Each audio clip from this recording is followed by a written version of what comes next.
रानी अहिल्या ने द्वारका बाई को ऐसी आग लगाई कि जिसकी जलन कई दिन तक द्वारका बाई भूलेगी नहीं। खंडेराव का हाथ झटक दिया रानी अहिल्या ने। क्यों ऐसा किया? और टुकूजी पकड़े जाने वाले हैं रतलाम की सीमा पर। रानी अहिल्या की योजना को गुरुजी नाकाम कर पाएंगे या नहीं, और द्वारका बाई अब क्या करने जा रही, ये सब बताएंगे हम आपको इसी वीडियो में। वीडियो को एंड तक ज़रूर देखिएगा, और अगर चैनल पर नए हैं तो जल्दी से चैनल को सब्सक्राइब करें ताकि अहिल्या बाई की हर नई और सही अपडेट सबसे पहले आपको मिल सके। आज की वीडियो बड़ी ही खास होने वाली है। आज खंडेराव ने अच्छा नहीं किया रानी अहिल्या के साथ। खंडेराव ने रानी अहिल्या के साथ ऐसा बिल्कुल भी नहीं करना चाहिए था।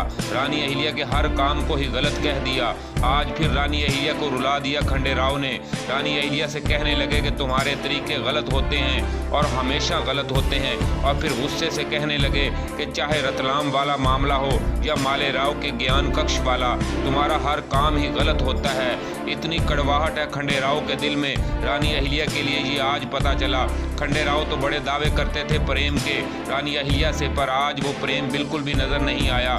कहाँ गया वो प्रेम? पर आज रानी अहिल्या ने भी बहुत अच्छा किया। ऐसा ही होना चाहिए था खंडेराव के साथ। रानी अहिल्या सुबह से भूखी थी। इतना कुछ करने के बाद खंडेराव रानी अहिल्या से कहने लगे कि तुमने सुबह से कुछ खाया नहीं, चलो कुछ खा लो। और फिर रानी अहिल्या का हाथ पकड़ने की कोशिश करते हैं तो रानी अहिल्या ने हाथ के इशारे से रोक दिया खंडेराव को।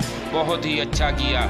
ऐसा सलूक होना चाहिए था खंडेराव के साथ। कितने मूर्ख बन गए, इस समय ये भी ना सोचा कि किससे बात कर रहे हैं। ये वही रानी अहिल्या है जिसने अपना सारा धन दे दिया खंडेराव को। कई दफ़ा जान बचाई खंडेराव की। हर मुश्किल समय में खंडेराव का साथ दिया और ये सिला दिया आज खंडेराव ने। आज पहली बार निराश दिखाई दी रानी अहिल्या। एक माँ की परवरिश को ही गलत कह दिया, उल्टा रानी अहिल्या को ही क्षमा मांगने का कह दिया। मालेराव से इतना दुखी करके चले गए वहाँ से, और रानी अहिल्या खुद से कहने लगी कि कैसे बताऊं छोटे सूबेदार जी कि बिगड़ती हुई बात को संभालने की कोशिश कर रही हूँ। भले ही मुझे कुछ तकलीफ़ें हो रही हैं, लेकिन यही मालवा की भलाई है। इधर द्वारका बाई को तो ऐसी बात की रानी अहिल्या ने कि तन बदन में आग लग गई द्वारका बाई के। द्वारका बाई ने जब रानी अहिल्या से पालकी के बारे में शक किया तो रानी अहिल्या कहने लगी कि मैं तो वही हूँ मंझली आई, पर आपकी सोच में फेर बदल होता रहता है। तो द्वारका बाई कहती है कि तुम कहना क्या चाहती हो, कि मैं तुम्हें गलत नज़रों से देख रही हूँ? तो रानी अहिल्या कहती है मैं ऐसा क्यों सोचूंगी? तो द्वारका बाई कहने लगी कि मैं तुम्हें बचपन से देखती आ रही हूँ और तुम्हारे बदलते सुरों को बड़ी बारीकी से देखा है मैंने। तो रानी अहिल्या कहती है मंझली आई साहिब, मैं जिस सुर में भी रहूं हमेशा अपने परिवार और अपने राज्य के भले में ही सोचती हूं, और मालवा में कुछ ऐसे बड़े लोग भी हैं जो गलत को गलत कहने का दम रखते हैं, और कुछ लोग ऐसे भी हैं जो खुद गलत कहते भी हैं और करते भी हैं। ये कहकर रानी अहिल्या तो वहाँ से चली गई।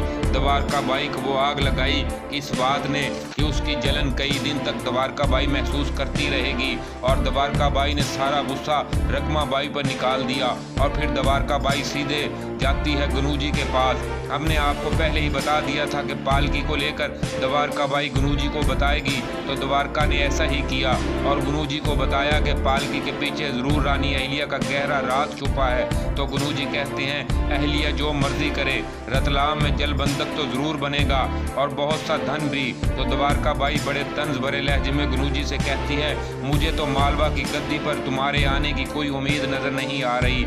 इधर रानी अहिल्या ने पालकी के साथ भेज दिया टुकूजी को, और टुकूजी रतलाम गांव में जानकारी लेने पहुंच जाते हैं। अब देखते हैं कि टुकूजी जानकारी लाते हैं या नहीं, या फिर पकड़े जाते हैं और उन्हें अंदर नहीं जाने दिया जाता, क्योंकि द्वारका बाई ने गुरुजी को बता दिया कि टुकूजी सुबह से मालवा से बाहर निकल गए हैं पालकी के साथ। और गुरुजी अब कैसे रोकते हैं टुकूजी को? आने वाला एपिसोड बड़ा ही ज़बरदस्त होने जा रहा। हम आपको हर लम्हे की नई और सही अपडेट देते रहेंगे। जुड़े रहें हमारे साथ। तो मिलते हैं नई अपडेट के साथ नई वीडियो।